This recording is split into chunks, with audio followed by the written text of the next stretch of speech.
Hey metalheads, you like tattoos? Of course you do. If you're in the Louisville, Kentucky area, come on over the bridge to Clarksville, Indiana, and get you some ink done at Ageless Art. If ink isn't your thing, they have a piercing studio as well. Visit agelessartclarksville.com to see some frequently asked questions, meet the staff. The shop is open Monday through Thursday, 12 to 8 p.m., Saturdays, 12 to 10 p.m., and Sundays, 12 to 6 p.m., all appointment-only spots.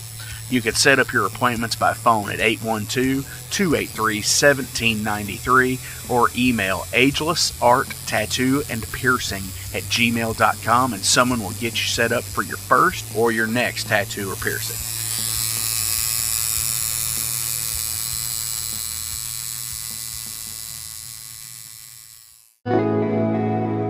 Hey, it's Jeff McNichol down here at Mom's Music, 1900 Melwood Avenue.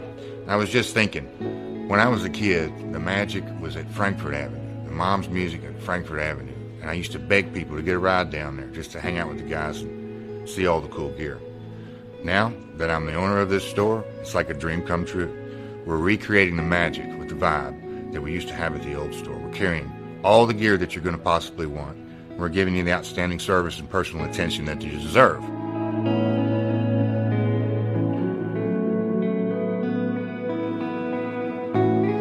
Yeah, so we've got the great guitar shop here. We're carrying USA Fender, USA Gibson, Paul Reed Smith, Gretsch, Jackson, Charvel. Anything you could possibly want, we're going to have it for you. Mom's is and always will be Louisville's music store.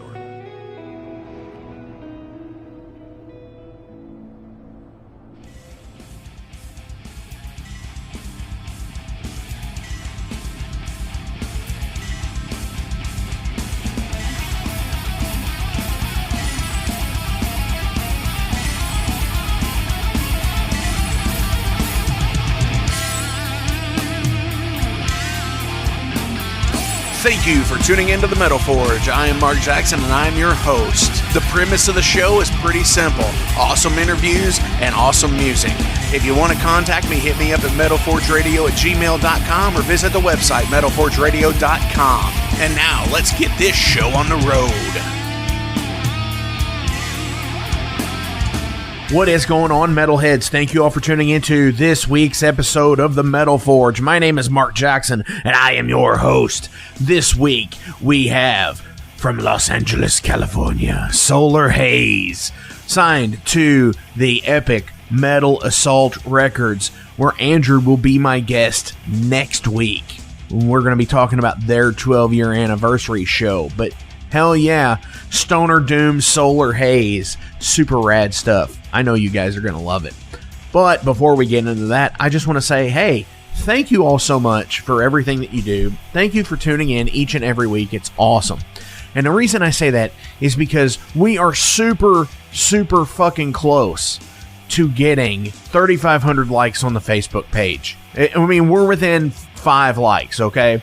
So, and I did state on the Instagram page last week to, share it to your friends and do whatever you could, because at 3,500 likes, I'm going to give away some free vinyl to you guys. What the hell? Why not? I'm going to go live once I see that there's 3,500 likes and they stay there. I'm going to go live. I'm going to put everybody who likes the page on the wheel. We're going to give it a spin, and we're going to see who's going to get some free vinyl. Super cool stuff. I love doing that stuff. I love giving away things. Starting in the coming weeks, I've got a cool little concept, game show time here on the Metal Forge. And I'm going to put the guests to the test, as you could say. We're going to have what I am calling Rock Battle. Rock Battle goes like this. Here are the rules. Any lineup, live or dead members are available. If a member has 2 jobs in a band, like they play guitar and they sing, you can either elect to keep them as a guitar player, a vocalist, or both. 1 member from each band has to be present in a final lineup, and there's no limit on members. So if you have somebody as a keyboard player, they can still be considered a keyboard player in your final lineup. You'll have to do this based on 4 bands. And you also get to do this number. You're going to get to choose a group. You're going to go 1 through 9. So like group 1 might be the big 4 of thrash. Group 2 might be 70s prog or 80s glam, the wild card, power metal, resurgence thrash, new wave of traditional heavy metal bands, new metal, and grunge. So we're going to keep this way wide open with pretty cool stuff. So for example, if I gave you Metallica, Megadeth, Anthrax, and Slayer, that you had to keep one member from each of those bands but fill a lineup, what would you choose? Who would you choose? That's a cool concept. And we're going to get the guests. We're going to put them to the test. We're going to make them do the rock battle. So more on that later. Totally cool stuff. It's going to be fun. I think so. But no, I started a new job last week. I think I mentioned it on last week's episode. And it has been insanely busy already with the new job. And I'm probably cutting this one a little close to the upload time. For sure. So if for some reason an episode is a couple hours late one week, please don't fret. Please don't stop listening or think that I gave anything up, because that is definitely not the case. We're alive and well and living in, well, almost not really Los Angeles, as I used to say, but we're alive and well. We're kicking. We're always going to be putting out new episodes each and every week here at the Metal Forge. And in later this month and in February, we've got some really kick-ass bands coming on the show. And I think you're all going to absolutely dig these cool-ass bands. Down below, there are links to the sponsors. And without you guys supporting them, they can't support the Metal Forge either. And I am so grateful that you all do help these businesses. Whether you're listening to their podcast, you're buying instruments from them, you're going and getting tattoos, you're going to the Discogs page. Thank you all so much, and continue to please support all of these guys. Ageless Art, Tattoo and Piercing, Mom's Music, Maxwell's House of Music, Better Days Records, Unchained Tapes, Mercenary Press, The Wrestling Steve Show, The Night Demon Heavy Metal Podcast, the It's Gonna Get Weird Podcast. Keep supporting those guys, because every bit helps us at the Metal Forge, and it helps them too. Also, making sure you all click on the Spotify playlists as well. You'll get to hear all of the previous bands that have been on the show, and you'll be supporting those people as well too. Thank you all. So let's get into this episode with Solar Haze. This comes off of their self-titled debut album. This is Hawk in the Wind.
All right, metalheads, I'm being joined here on the line from California with Steven and Ryan from Solar Haze. Dudes, what's going on? Good, how are you doing? Thanks for having us. Yeah, thank you for having us, man. It's an honor to be on this. No, dudes, thank you all for coming on. I started talking with Andrew here a while back at Metal Assault, and we were just like, we're starting to promote their 12-year anniversary show, and he's like, hey, man, would you like to have some of the bands on? I was like, fuck yeah, why not? Because it's all about metal, dude, and an independent label that can like sit out for like and be around for like 12 years. Hell yeah, that's awesome. Yeah, it's an accomplishment, absolutely. Especially in the digital age, because there's just so many options out there for everybody. Like you've got all these different places. You've got No Remorse, you got Shadow Kingdom, you've got so many labels, and everybody's just doing great shit. Yeah, there's a lot of good stuff coming out. In LA, it's pretty oversaturated too. Well, yeah, got a ton of bands out there. I'm in Louisville, and we have a ton of bands here of different metal genre or subgenre, whatever you want to say.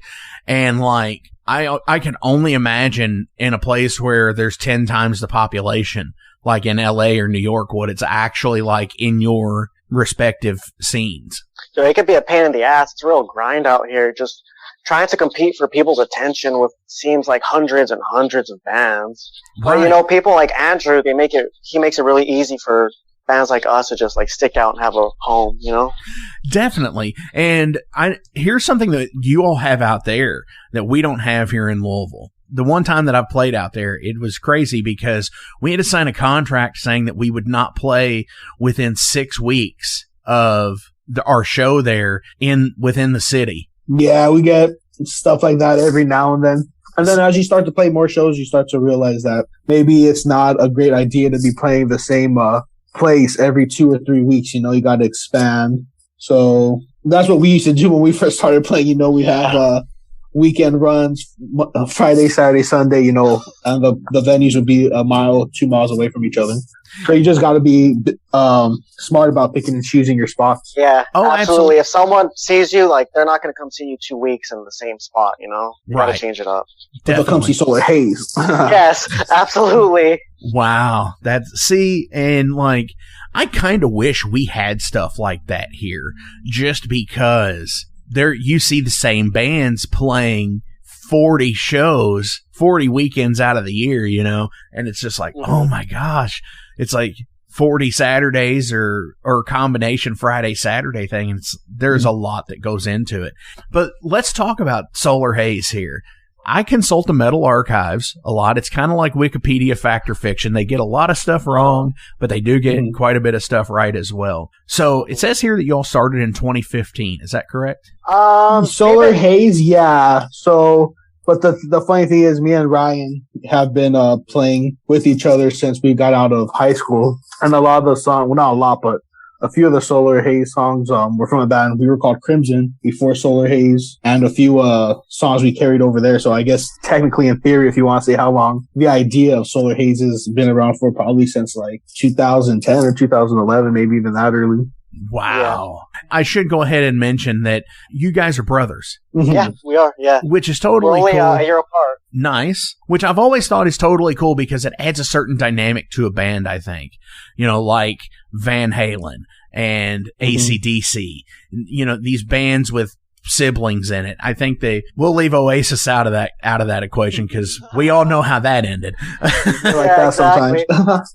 No, sometimes it can get like that, but the thing about being brothers is that there's a certain synchronicity in your brains where you just kind of understand the wavelength that the other person's on, and no matter what happens, you guys are always going to jump back on the same wavelength, even if you do get into like arguments sometimes. Right. Yeah, I've heard it equated to before is like, you know, that thing where it's like that twinergy thing where twins often think of the same things at the same times, and they both are on that wavelength like you're talking about. Yeah. I've heard it referred to like that with music. Yeah, dude, and it feels like that. Like when we're just in the studio, just jamming, me and him, you know, whatever he plays, I just understand where he's going to go with certain things, you know? So just unspoken, it's all there. It's really interesting. That's killer stuff, man. I've had that like a few times with a few people that I've played with where it's just like you locked in and you just knew. Mm-hmm. And Yeah. I can only imagine what it would be like, you know, playing with a sibling that just immediately got it as well. That would just be kind of cool to me. So Yeah, dude, it's a lot of fun. You know, I haven't played in too many other bands, but there's just something different about playing with a sibling where you just understand each other and like you guys are on the same page to a point where it makes everything just so smooth. definitely. Back in 2017, you guys released your first full-length album called Solar Haze. Yes, sir. And I actually... Self-titled, and I actually have a copy of it here with me on green vinyl. Nice. Awesome. Nice. Which is the Metal Assault pressing of it, I believe. Yeah. So we got 8 songs here, and I noticed when I put it on the player, side A and side B are just a little bit different from one another. I think you've got more doomy stuff on side B than you had on side A. Was that an intentional thing? Let me actually pull up the track list because I'm trying to remember. But yeah, so we started off with Hawk in the Wind, and that was kind of our like, this is our big explosion. Our here we are. This is Solar Haze, and we wrote that song right after Lemmy died. And I'm just kind of trying to get in that vibe, you know, that old school dirty kind of rock and roll thing, and then try to throw a little flair in there. So the first side is a lot more like kind of, I don't want to say traditional or even classic, but more just in your face rock, and then at the end of it, when we get to side B, we kind of shift and go into more stoner, droney, like just in your face, abrasive kind of stuff. Right. And you've already answered my question that you kind of took the wind out of my sails here. I was going to ask, because of the first track being Hawk in the Wind, the immediate things I see is Hawk Wind. And I was wondering. So that was the pun. Yeah. Yeah, exactly. You caught on. I picked up on it. Well, you know, anybody who's listened to the show in the past knows that I am a huge Motorhead fan. So, of course, I was going to get that. Okay, awesome. I picked it up, and I feel good about myself for doing that. You should, man. We appreciate that. So 8 tracks, and it's divided into 5 on the first side and 3 on the second. And it's got this awesome quality to it where side B in particular just has that awesome like stoner groove, I think. Thank you, man. You know, the thing is with that album is it kind of it mimics what our live sets would be, where we would just come out the gates real hard and fast live, and then near the end just be like real thick and doomy. Definitely. Honestly, I think of Black Sabbath when I hear stuff like this, because it's got that real doom groove to it that Sabbath had probably about the Master of Reality era. But then again, you've got some of those picked up songs that you would have on stuff like Sabotage, which... Yeah, that's interesting that you bring up Master Reality, because a lot of people, when they talk about our first album, they would compare it to Master Reality. So it's really cool that like that's a vibe that people pick up on. Nice. And I mean, if there's any Sabbath album to pick up on, I think that one is one of the better ones. I mean, at least you're not picking up on like Never Say Die or something. Don't hit on that though. Hey, maybe in 10 or 15 years that'll be our vibe. Hey, I listen to Dehumanizer, so you know I'll listen to all that Black Sabbath, which is or the Hellish Cross. Oh yes, the Tony Martin and then late Dio era for them. Yep. The return of Dio. Yeah. You know, you got to be able to find good stuff everywhere, you know? You really do, and that's really what it's about.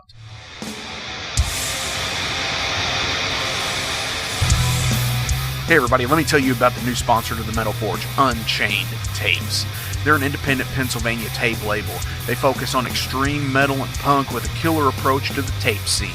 Visit their web store at unchainedtapes.bigcartel.com now to get your fill of tapes. And for being a Metal Forge listener, enter the code METALFORGE10 at checkout to get a 10% discount on your total purchase. That's unchainedtapes.bigcartel.com.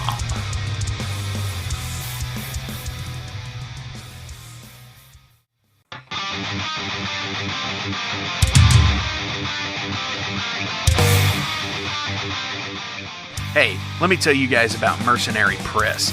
They're an independent London label and distributor of all things metal. Mercenary Press delivers the goods from their own independent zine. Trust me, you're going to want to get in on that. To distributing various bands from all over the world, including Cramp from Spain and Sadistic Force from Texas. Visit mercenarypress.bigcartel.com to find out what all they have in stock and what you can order.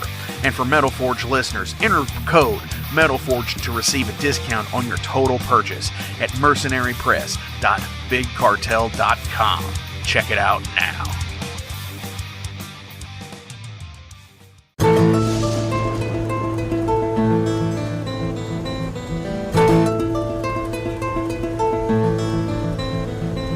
Since 2013, there has been a calling from the underground, from the graves of all those unholy, and they decided to make a zine to talk about all of this. Soulgrinder Zine, an independent metal zine to keep you informed on all things metal and horror from the underground. Available in both print and digital formats, they're bringing you the best interviews and reviews out there today. Not only do they do the zine, but they also do compilation CDs. Check them out at facebook.com/soulgrinder.zine and start your subscription now.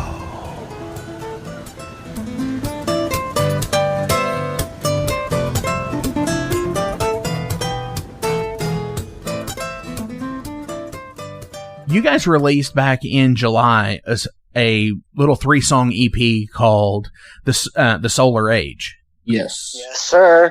I'm looking at that, and I'm looking at the artwork and the upside down pyramids going into like the ocean with the cloaked like people at the bottom. Mm-hmm. It's super rad. Awesome. Yeah. Thank you.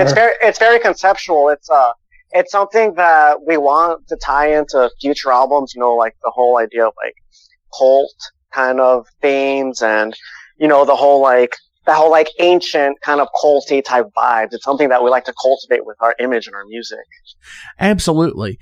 I'm just looking here. It's Ryan Bartlett artwork. Is that correct? Yes, Ryan Bartlett. See, he does all our t-shirt art too. That's awesome because, you know, just like the first album, I know that's who did the album artwork on that as well. Uh-huh. Yep. And it's really cool to have somebody that you can work with, and it seems like they immediately get what you're going for. Yeah, we're trying to so the vibe we're going for, the vibe, you know, we always say vibe. The thing we're going for there with Ryan is trying to get that Iron Maiden, oh my God, how am I drawing a blank right now with the artist for Iron Maiden? Derek Riggs, right? Derek Riggs, yeah. So we're trying to go for that Derek Riggs vibes where we got an artist that understands what we're going for, and then we could just keep that theme, keep that styling going for a little while. Because we want to do it where you see the album artwork and the t-shirts tie in with the album artwork. The show flyer, the tour flyers tie in with the artwork. Like every time we release something new, you're getting a different part of the story. So it kind of encourages people to like, you know, keep paying attention to it, because every time we release something, you're going to learn something new about what's happening with the story. Exactly. And having the same artist keeps it all like consistent, because you know, if you're getting different artists with different albums, different shirt, that theme might kind of start to like wash away or get a little blurry. But having the same guy with the same vision doing everything really keeps it all consistent. Definitely. I can agree with that 100%. And it makes a difference, like you said, like Derek Riggs, Joe Pantagano, Ed Repka, Halsey Cost, all these great artists out there that they do like certain people's artwork exclusively. Yeah. And you're right, it does lend to a universe for that. Absolutely. That is the right word to use it. It's like this little universe. Exactly. SHRU. Yes. Absolutely. So, like I said, that came out back in July of 2021. What do we have coming forward?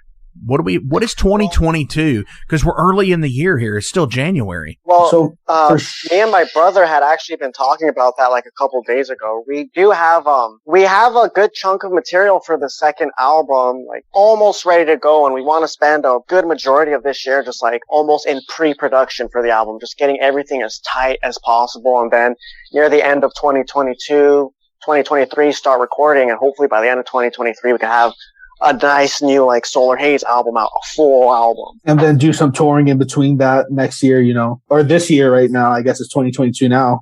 Yeah. Right. So get some touring in this year, get that new material going, and then hopefully by the end of the year we can get back in the studio and start recording the next album. Yeah, and the thing is with EP just coming out in July and with the whole pandemic lockdown, we still are in the EP cycle. We can still do a couple tours on the EP, do some more promotion on that. So there's no real rush to try to get an album out soon. We understand we have time and we're going to take advantage of it. Definitely. And that's always one of the things that I've realized is trying to do too much too fast, I guess. Mm-hmm. And burnout really does happen. Yeah, I'm just barely recovering from recording the EP. It took me a couple months to get back out freaking recording the 3-song EP. Yeah. Definitely. But no, burnout is a massive thing. I used to be that guy who wanted to put out an album a year. And we did for 4 years consecutively. And then we put out an EP 2 years. And then it was 3 years between that and the next EP. So burnout really does happen. And I don't think a lot of people realize that when you see bands put out a whole lot of material early on, it's going to be longer in the end to get the follow up. Exactly. Yeah. And you don't want to overwhelm your listeners with just dropping material on them constantly. You have to space things out, give people time to absorb stuff, If you don't have a good pacing to what you do, you're kind of just going to be suffocating people with your material. Right. And I do know some people that does work for, but yeah, they are exceptions to the rule. Yeah. If this is our life, but when this is your main job, going into the studio every year, it's easier than when there's 4 guys, trying to work day jobs, and then you got to put aside 2 or a month. It takes us forever to record. We try everything we can when we record. So it could take a month to record. It felt like it took longer to record this 3-song EP than it did to record our first album, because we kept trying different things in the studio. We said, let's try this, or let's add this, let's try this, or let's do these different things. We were a lot more experimental in certain parts with this EP. Yeah, it was also more of a refined process too, where we had learned from the first album. We want to kind of tackle the quote unquote, I don't want to say mistakes, but the things that we felt like we could do better. Definitely. So when you all go to record, you keep saying the studio. Now, are you actually going to a legit studio, or are you going and doing a home studio in home-based studios? Okay, but they're pretty nice. We got lucky because our aunt, her ex-husband used to be a musician. So the garage, he actually built a legit studio in there. So we got lucky with that, where that's our practice space. And then we got our friend Eddie in Zamani. We go down in San Diego, and he's got a nice little recording area in his house. So that's where we recorded. Yeah, and Zamani's playing at the Metal Soul 12-year anniversary fest too. They're a really great band. Hell yeah. And see, that's what it's really about these days, is because technology has changed so much that we can record all this stuff at home, like we're doing right now on the podcast, that we can record this at home and it gets such good quality, and you just send it out to have it mixed and mastered, and there it is. You still definitely have to know what you're doing, because for sure, if I did what he was trying to do, it definitely would not sound the same way. Yeah, dude, having a good producer engineer makes all the difference. You're not wrong. And I know bands that have went into the studio and didn't level the board, and the next bands tried to record on their mix and sounded like crap. So yeah, you definitely have to. It is definitely an art form in mixing and mastering. Yeah, and it's funny that that we're talking about that, because when we first released our debut album, we actually did it ourselves. My brother recorded and engineered it, and then Metal Soul came in and they heard it. And they're like, we like this. Let's do a professional recording of this album, and it changed the game on the whole sound and vibe of the album. So that was really incredible. So did you all completely re-record it? Yeah, we started from scratch. Oh wow! See, now I'd like to. Now you've told me that. Now I want to hear the original version of it. I want to see how different it was. I don't even know if I don't need. Do I even have the original version anymore? It's somewhere on our computer somewhere. It was like a demo. It was a demo of like an It was album. all the songs. It was all the songs. But yeah, it was definitely like the quality was not the same quality as what came out. Yeah, and in it's funny 2019. because in my head, like after the first version of the album came out, I was always thinking like, man, it would be great if like 5 years, 10 years from now, we could just re-record the whole thing and do like a 5-year release or 10-year release. And it happened 2 years later. Yeah, exactly. Let's do it now. So that worked perfectly for us. Definitely. See, that's awesome. I'm definitely looking forward to seeing what you guys have coming out in the future because, like I said, the first album is great. The EP is great. And I know with you guys working with Andrew that he's not going to let you guys put out anything that he's not happy with either. Yeah. So definitely, I'm looking forward to it. Yeah, man. We already have like the blueprints for the next couple releases floating around in our heads, and we're getting more ambitious with what we're doing. We just want to get bigger with our music, and we understand like keeping it realistic, but we want to try to push the edge of what we've done before and what other people are doing. So we're excited to like really experiment with our sound and see how people react to it. Oh, absolutely. And you guys have a sound on record that is just, it's already a super full sound to begin with. Now, taking that into a live setting and just getting the right visuals to go with it, I mean, oh my gosh, it would just be insane. Yeah, we my have good brother, shows. It's really good. Steven is like he's the visual kind of mastermind of the band with setting up like the stage plot and like the lights and the fog and like the backdrops. So we try our best to keep the visual show as close to like what you see in your head and feel in your ears when you listen to the record. That's awesome. I've always said that any 5 dudes can get on a stage and play music. It takes a visual stage show along with that to be absolutely entertained 100%. And you could totally get more, I don't want to make it sound cheap, but you could totally get more mileage out of an album if you had a stage show to go with it. I mean, absolutely, yeah. I mean, the first time I saw Black Sabbath, they just had like weird, like chariot looking, like it looked like they were playing on a candelabra, honestly. And I don't know what it was. It worked. It worked for them. And that's all they needed. They did have pyro and stuff like that too, like fire and shit. But like thinking in a independent band setting here, you're not going to have fire, but still, you have to have something. Stuff. You can still do things with lights and fog, and we just try to make the vibe, you know, all work together. The songs, because like you said, anyone could go up on stage and play the songs, and you know, when we're on tour, we play with a lot of bands that are great on the road, but you know, they're all just playing on stage. And then when we try to go up, we try to like take it to the next level, you know, like how it used to be when you're watching those old Iron Maiden videos or just old 80s concerts where everyone's running around stage, everyone's going crazy. Oh, sorry. I just wanted to further your point on how you said like the visual show can like extend the lifespan of an album. You look at fucking Pink Floyd, The Wall. They're still playing The Wall live and they're still selling out stadiums. And that album came out like how many? 20, 30, 40 years ago? So 43 years ago now. Oh my God. So that just goes to show, like, if you have the right visual set, then people will just keep coming. They'll keep coming. Oh, absolutely. I also like to look at, like, Speak of the Devil Ozzy, like the live video from that where Brad Gillis is playing guitar on it. That's insane because all it is it's a fake castles with, you know, scaffolding behind it, but it means just so much because it's not just a bare stage. Yeah, absolutely. And my brother, like, he's trying to get crazy. This dude wants to build, like, obelisks on stage and stuff. So, you know, you're going to be seeing a lot of crazy things from Solar Haze very soon. Do it. Do it. Yes, we absolutely are. We absolutely will. Welcome to the night. You think you know Night Demon?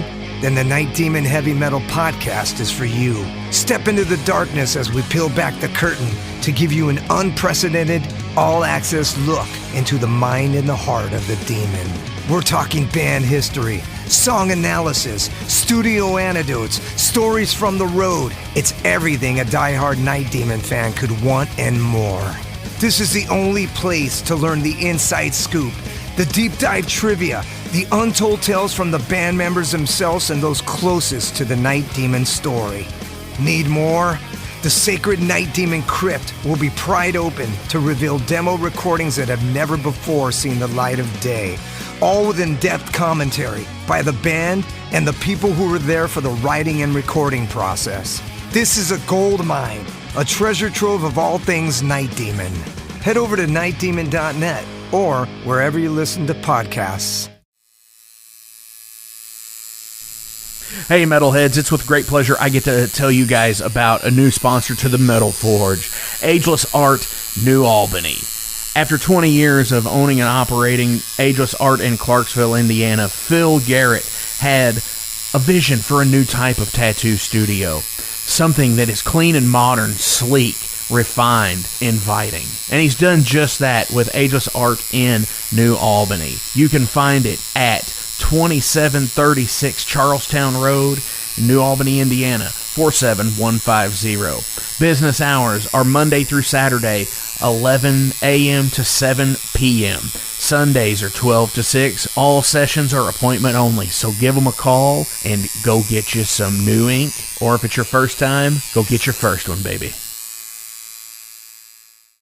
Hey guys, Wrestling Steve of the Wrestling Steve Show here. So if you're currently listening to the Metal Forge with Mark Jackson, then you understand that Mark Jackson has a pretty discerning taste when it comes to music as a whole. You'll also understand that he has a discerning taste for professional wrestling, just like me. My show is called The Wrestling Steve Show. I talk about modern and classic pro wrestling in a completely unbiased, unfiltered way. Be sure to check me out on all available podcasting platforms. That is The Wrestling Steve Show. And I am the host, Wrestling Steve. Just remember, like Confucius said, man who goes through turnstile in Thailand is going to Bangkok. Pro wrestling. All right, now I'm going to switch gears here. We're going to talk about you guys as people because all these nice pop stars get these nice interviews and shit like that, but fuck them. Fuck them. Yeah. I want a puff piece. I need a puff piece. Right. We're people too, goddammit. Yes. Metalheads are usually eclectic people. We like to collect knickknacks and shit like that. Other than music, what do you guys collect? Yeah, we like to collect cryptocurrency. That's our thing. You know, there's the practical, like, I like to collect books, you know. And Dragon Ball Z cards. Dragon Ball Z cards, too, yes. That's what absolutely. we're playing right now. The Dragon Ball Super card game. Yeah? Yeah. So it's kind of like Magic, but Dragon Ball Z. Right. So that's what we're collecting right now. Which... Yeah, and you know, a lot of metal bands, like, they do that nerdy shit where they play Magic the Gathering and, like, these card games, and we fell into the trap, too. Dude, Magic is such a money pit. Yeah. Like, it is an addictive thing. Magic. Some of these cards are... Oh, I know. Like, you gotta buy the new case. God. Oh. And then there's new cases coming out every 3 months. Like, right. It's hard to keep up. We're trying to, like, support this band, and there are new cards coming out. How do we manage this? And the only thing that you can hope for is getting, like, that Liliana card that's worth, like, $300. Yeah, exactly. Yes, sir, yes. Hey, sometimes we'll just go out and just buy the $300 card and just suck it up. We like to go to tournaments sometimes and play at tournaments, and you know, at tournaments, if you win, you could get like hundreds of dollars in gear, so. Right. So sometimes you gotta invest a little bit in your deck.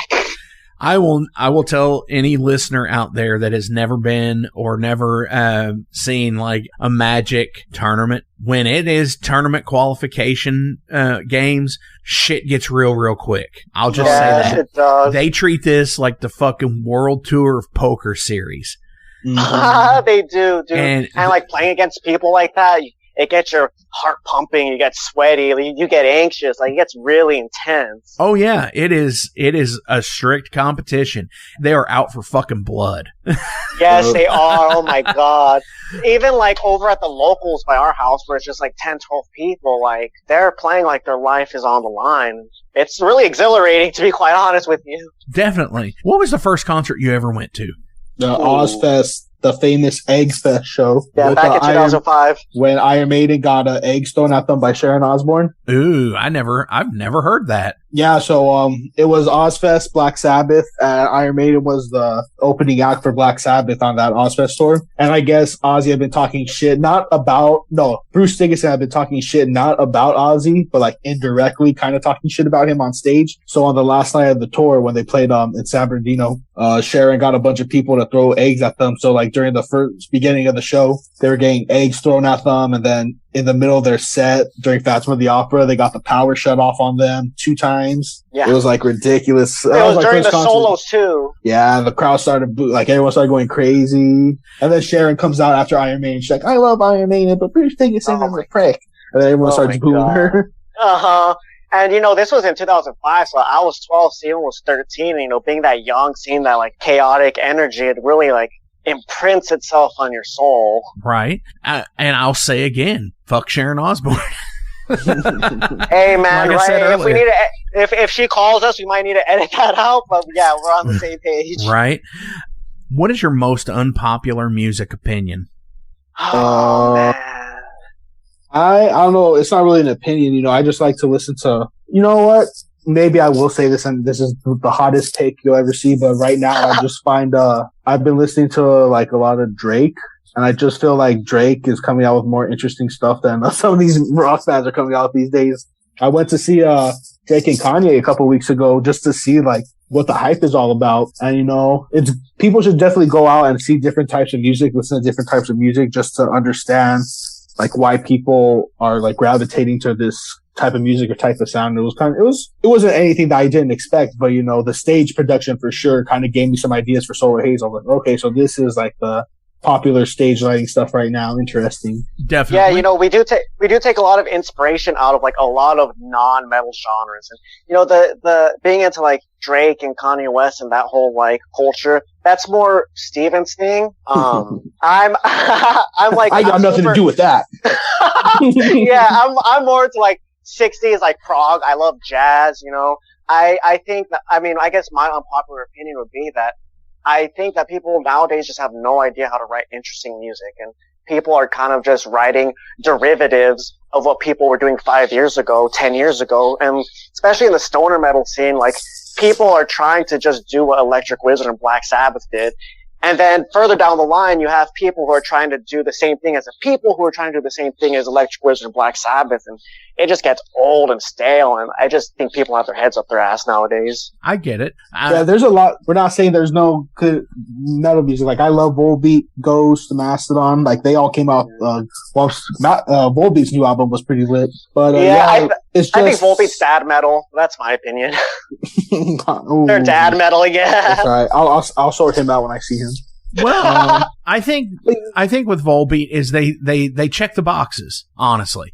I mean, yeah, they got a good sound. They have that sound. And the way I always equated Volbeat was if you took Metallica, like the rhythm section, and then put Glenn Danzig over top of it. Yeah, it's that vibe. There are definitely some times where I'm listening to them like, that's just if you were to take out the vocals, it would just sound like a misfit kind of passage or something like that. Yeah, absolutely. Yeah. Whether it just be the vocal delivery, but dude's timbre sounds like Danzig a lot, and then they can definitely hold their own.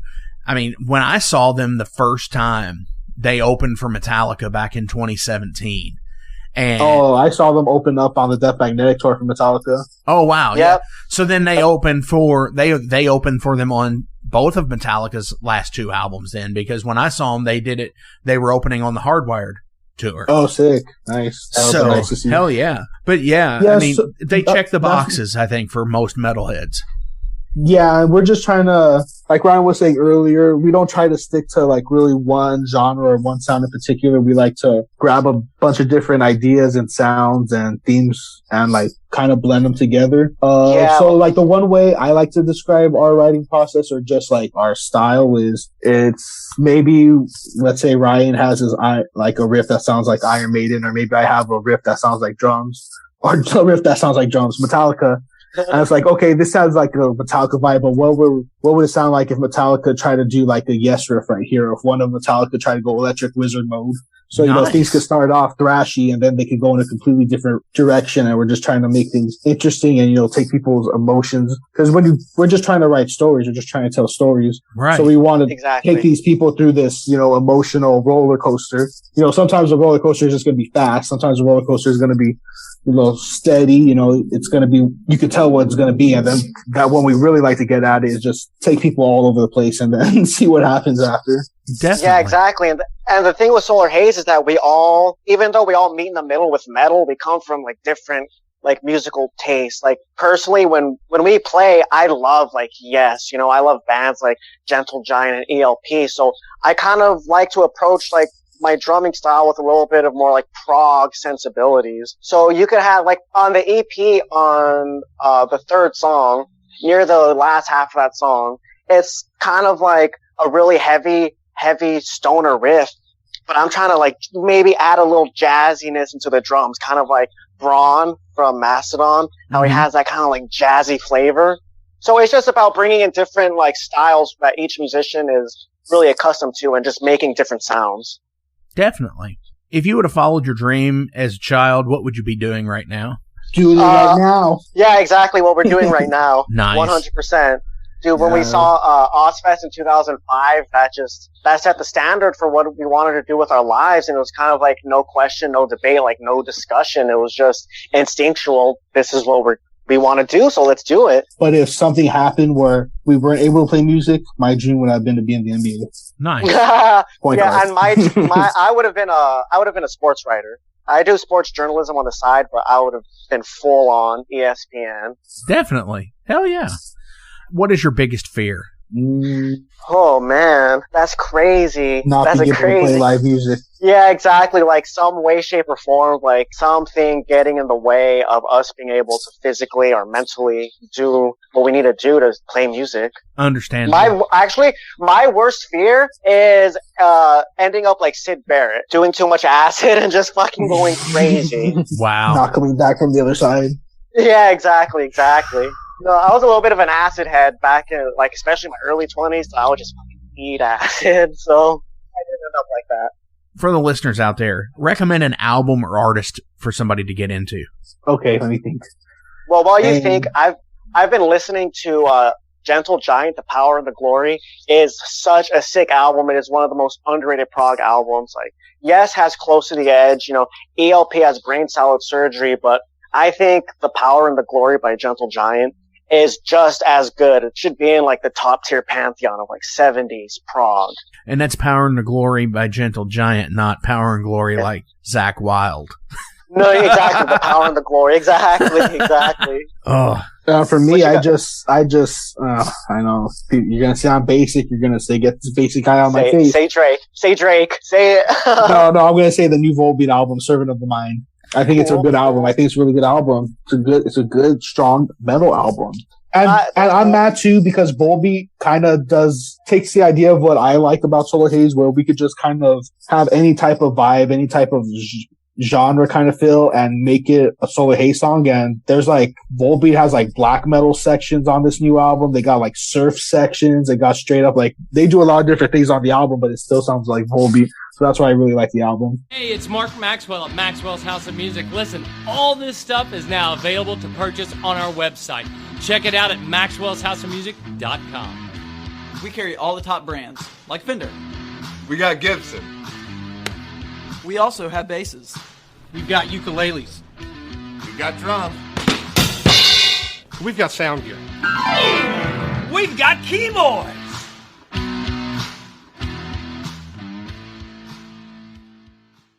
It's Gonna Get Weird is the name of the podcast. We're on season 2, so you have a whole season to get weird with Frank Green and Scott Clark. The best part is there's always laughter. Oh, yeah, you can pull that out.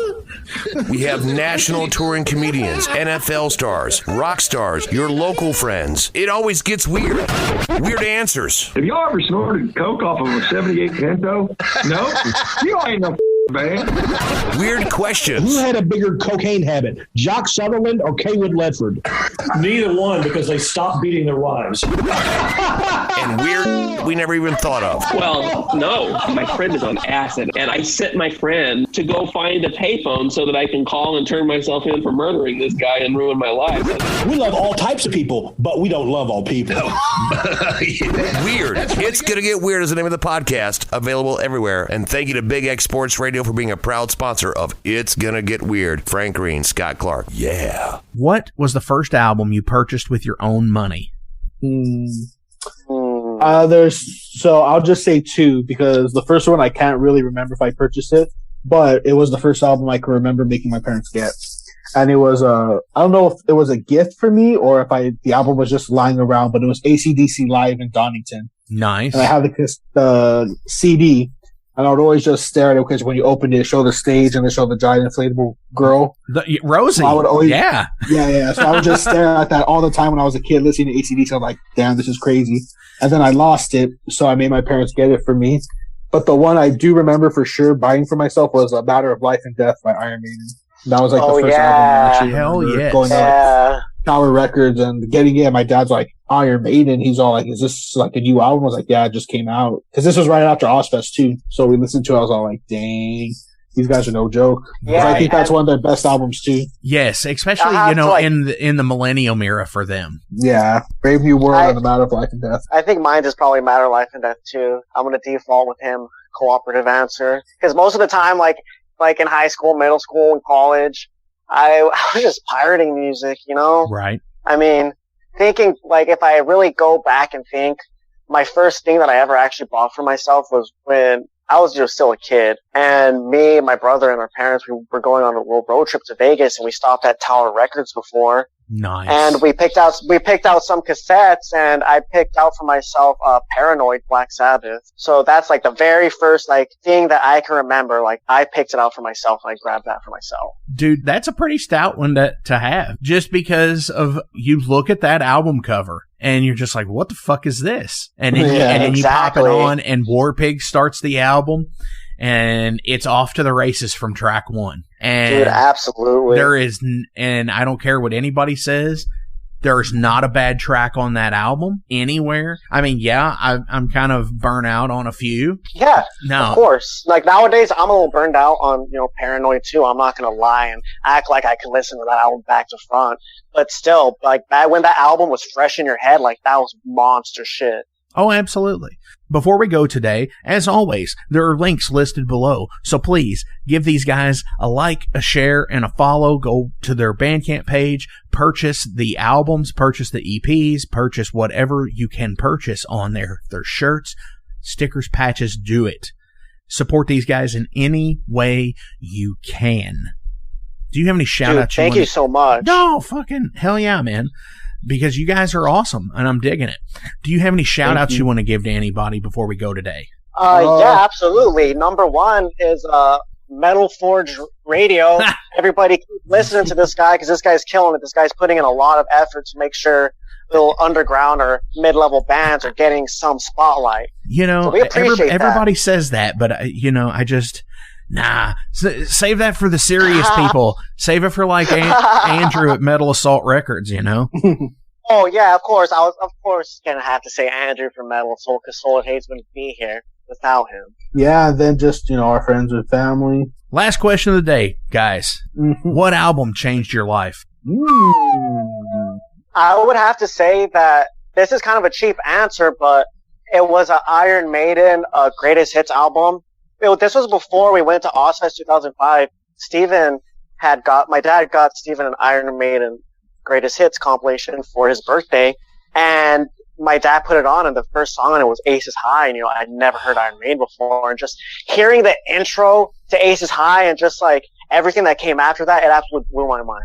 I didn't think music could sound like that, and that just that changed everything for me. Hell yeah. Yeah, I would. Part of me will default to Iron Maiden, but I think now that I think about it, maybe in some way the Sword Apocryphon, when I first heard that album, because when we were starting to like really get into when we were transitioning from Crimson to Solar Haze, it was like we weren't too familiar with the stoner scene. We thought all new music was new metal, was like black metal, because that was like the popular thing. So when I heard the Sword, I was like, wait a minute, people are still jamming to this like old school kind of vibe, like that's still going on right now. And then we saw them live, and that's kind of was like the I don't know, is that a word? Reaffirmation? Yeah. Reaffirmation that, that this metal thing is still going strong, and what we're trying to do, other people are still trying to do. Hell yeah. Absolutely. I do have one more album. It was when I was in college when I first like heard ELP. I heard Brain Salad Surgery, and it just tripped me out that you could make music sound like whatever you wanted to. It didn't have to like play by the rules. You could just make your own rules for music, and that was a whole other epiphany for me. That is amazing. So yeah, the Maiden greatest hits, obviously, because it's fucking Maiden, and then the Sword for sure, because again, they're the Sword, and they're a band that's reinvented themselves on almost every album. Yes. So, yes. And while still keeping true to what the underlying deal is with them. And I think that's kind of the same way with ELP as well. They've kind of reinvented things with like what they've done, but like still not went crazy off their path, but like just enough to where it like keeps you coming back for more. Absolutely. I agree 100%. Definitely. Dude, Ryan, Steven, thank you so much for coming on the Metal Forge this week. It has been a blast. Thank you. It's been a pleasure. Off of the EP, what do you guys want me to play out today? Hit him with Terror. Hit him with Terror of the Deep. Give him the big one. I'll give you the little quick intro. So this one we wrote when I was like kind of coming up with the base of the song. I said I want to combine Call of Cthulhu, The Thing That Should Not Be, and Super Coven by Electric Wizard. And then this is what we came up with. Wow. Yeah, and one more lead in is this song is kind of giving you an idea of what we're going to be going after with our second album. So it's almost going to build up to what we're doing in the future. Shit, yes. And, stick around because this is a long one. Mm-hmm. Hell yeah. I love it when bands put out like 7, 8, 9 minute songs. And I like it. It doesn't feel like 7 minutes. Like every time I listen to it, I'm like, oh damn, the song's already over. It just started.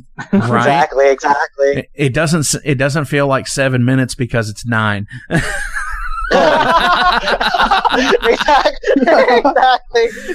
You heard them. This is from the Solar Age, from Solar Haze. This is Terror of the Deep.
path seems cruelest.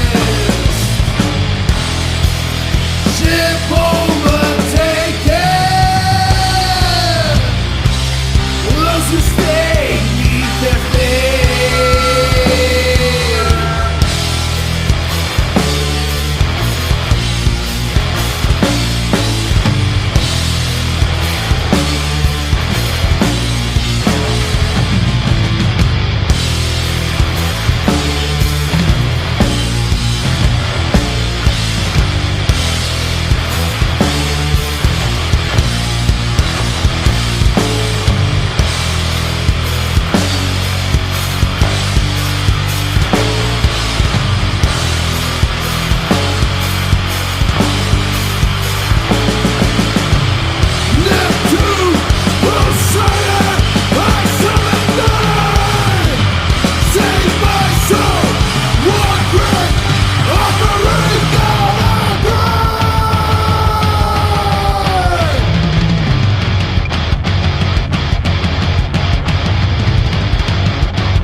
Hey, thank you all for tuning into this week's episode of the Metal Forge. I want to take a minute to remind you guys about the Patreon page. Over on the Patreon page, we have the tiers set up to support the production of the show. We feature the Down and Dirty, which is just $1. There's nothing special for that one, it just sends me a thank you because every dollar helps. Then there's the Double Down and Dirty. Much akin to the Down and Dirty tier, everything helps produce the show in the end. You make your presence known, and I appreciate that more than you realize. Thank you for being a dedicated friend and supporter of the Metal Forge. By selecting that tier, you will receive some cool Metal Forge stickers in your mailbox.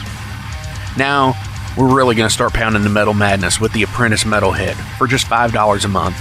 By becoming an Apprentice Metalhead, you'll be given early access to the shows, published 24 hours before everyone else gets it. You're also going to receive 3 entries in any contest that we do here at the Metal Forge. You're also going to receive a 10% discount on all Metal Forge merch, and you're going to receive a sweet Metal Forge patch for your battle jacket or backpack. And now, here is the big one. This is the Master Metalhead for just $10 a month. By becoming a Master Metalhead, you will receive a hand-numbered Metal Forge Master Metalhead membership card. You're going to be given early access to the shows as well, with 36 hours before everyone else. You're going to receive 5 entries in any contest that we do here at the Metal Forge. You'll be able to submit audio questions that I will use on the show of you asking questions to the upcoming guests. Remember, timing is everything, and you will need to keep up with the upcoming guest list on the website. You're also going to receive advanced knowledge of any new merch coming out and be given a 25% discount on all Metal Forge merch. And you're also going to get all of the other rewards from the other tiers. So visit patreon.com/Metal Forge Radio today and help support the Metal Forge. Rock on.